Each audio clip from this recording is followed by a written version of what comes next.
তাহলে আজকে 2025 সালের আমার তৃতীয় ক্লাস, তোমরা নবম শ্রেণীতে প্রথম বর্ষ। আমরা আজকে পাওয়ার পয়েন্ট নিয়ে আলোচনা করব এবং আমরা পঞ্চম অধ্যায় টপিকস নিয়ে আলোচনা করব। স্যার ওটা কাজ হবে স্যার, এটা হচ্ছে আমার ওয়াইফের, তোমার ম্যাডামের। আচ্ছা, এই সিনারিটা হচ্ছে এখন আমরা মূল টপিকসে যাই, যেহেতু আমাদের সময় কম আর আমার পরিচয় অনেকেই জানো অনেকেই জানো না, হয়তো নতুন স্কুল থেকে আসছো। এখন আমরা পাওয়ার পয়েন্ট স্লাইড নিয়ে আলোচনা করব। আগে বিস্তারিত আমরা একটু বলি স্লাইডটা কি। আমরা বিভিন্ন চিত্র, নকশা এবং ডিজাইন সংকলিত আলোকচিত্রের মাধ্যমে যদি শো করে থাকি, বা আমরা আমাদের মানে চোখের সাথে আমাদের স্ক্রিনের যে কানেকশনটা থাকবে ওইটা অনুভব করার নাম হচ্ছে পাওয়ার পয়েন্টের স্লাইড শো। এখন আমরা এখন তোমাদের আমি পাওয়ার পয়েন্টের মাধ্যমে কিভাবে স্লাইড শো করে সেটা আমরা ওপেন করব।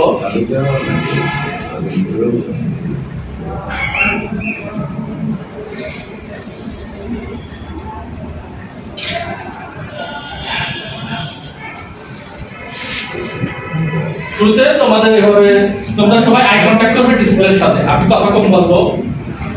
আজকে তোমাদের টপিকস নবম শ্রেণী তথ্য প্রযুক্তি। যেহেতু তোমাদের বই নেই, আমরা বইয়ের আইকন দিয়ে শুরু করলাম, যাতে কিভাবে মাধ্যমে পড়া শুরু করব।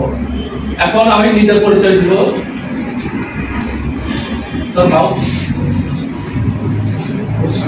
শিক্ষক পরিচিত। এখন আমি তোমাদের একটি আকর্ষণীয় জিনিস দেখাবো, যেটা আমি এদের জন্য অনেক কাজ শিখাই।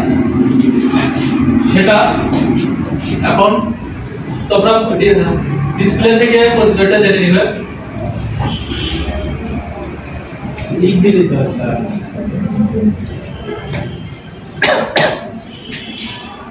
এই হচ্ছে আমার পরিচয়। আমরা তারপর টপিকস নিয়ে যাব। আমাদের যে টপিকস নিয়ে আলোচনা হয়েছে পঞ্চম অধ্যায় মাল্টিমিডিয়া ও গ্রাফিক্স। আমাদের এখানে বিভিন্ন অধ্যায়ে কি কি শিখবো এখানে আছে। বিষয়টা হচ্ছে স্লাইড শো, স্লাইড তৈরি করা এবং স্টার্ট মেনু কিভাবে তৈরি আমাদের কাজ করতে হয় ভিডিওর মাধ্যমে শো করব। নেক্সট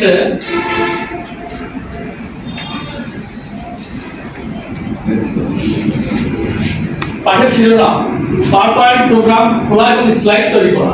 এখানে আমাদের বইতে বিস্তারিত লেখা আছে, এগুলো পড়তে গেলে আমাদের সময়ের স্বল্পতার কারণে পড়তে পারবো না। আমরা একটা ভিডিওর মাধ্যমে এগুলো দেখব।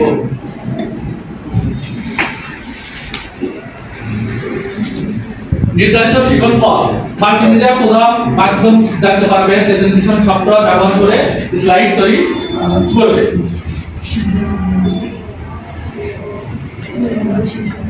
মাল্টিমিডিয়ার প্রধান ধাপ বই এভাবে লেখা আছে।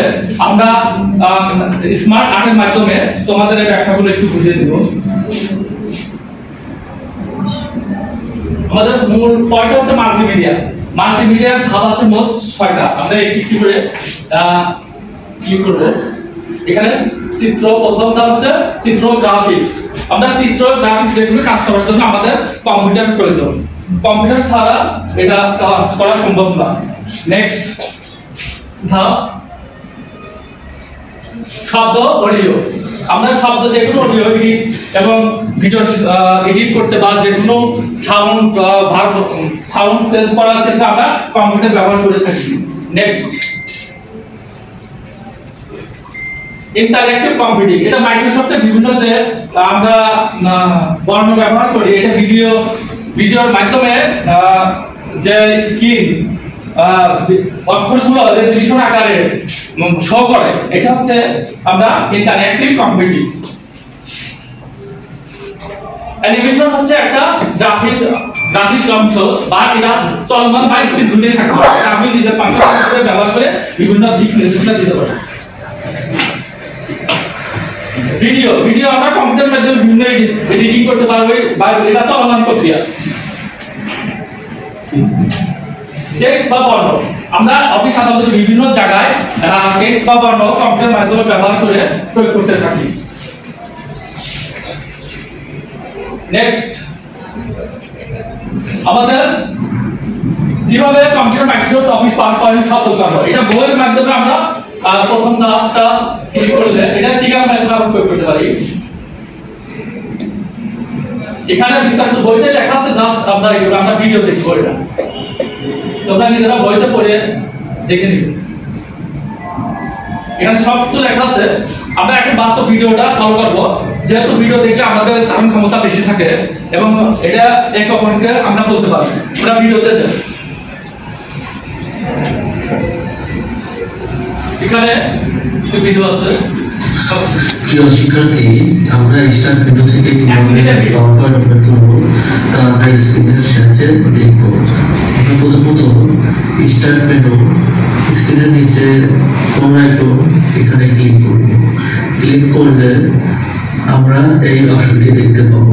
এখানে পাওয়ারপয়েন্ট অপশন দেখা যাচ্ছে। আমরা চাইলে এখানে চার্জ দিয়ে পাওয়ার পাওয়ার লিখে ওপেন করতে পারি। আবার যেহেতু এটা উইন্ডোজ 11 এজন্য অপশনটি এভাবে দেখা যাচ্ছে। উইন্ডোজ 10 থাকলে হয়তো বাম দিকে কর্নারে থাকবে। আমরা এখানে ডাবল ক্লিক করলে পাওয়ারপয়েন্ট অপশনটি চালু হয়ে যাবে।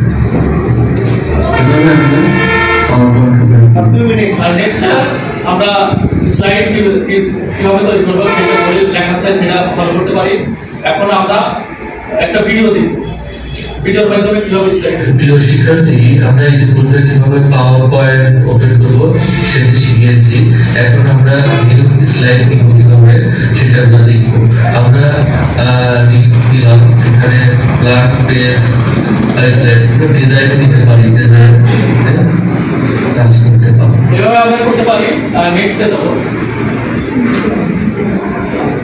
আমরা শিক্ষার্থীদের উদ্দেশ্যে নিজেদের তিনটি স্লাইড তৈরি করি ভিডিওর মাধ্যমে। তারপর মূল্যায়ন পদ্ধতি, আমরা এই কোশ্চেন ভাবে তোমাদের মূল্যায়ন করতে পারি।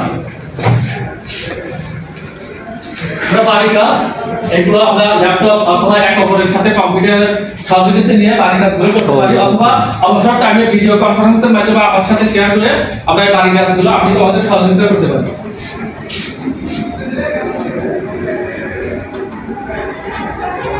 থ্যাংক ইউ সবাইকে, তোমরা ভালো থেকো। আর এই কাজগুলো অবশ্যই করবে এবং আগামী ক্লাসে আমাকে স্লাইড শোগুলো দেখাবে যদি পারো। ওকে স্যার, ধন্যবাদ। প্রপার্টিজ দেখান।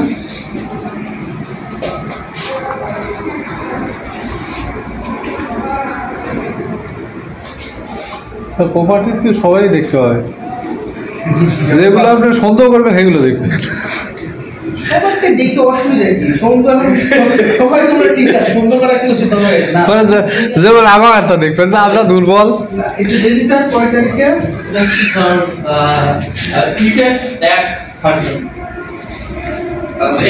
আচ্ছা আচ্ছা। আর এটা কি ডিটেইলস দেখাচ্ছে তাই না? হ্যাঁ, ডিটেইলস। আর জেনারেল জেনারেল কোনটা? জেনারেল। ধন্যবাদ স্যার। Thank you. ধন্যবাদ স্যার। স্যারকে একটা তালি দিন।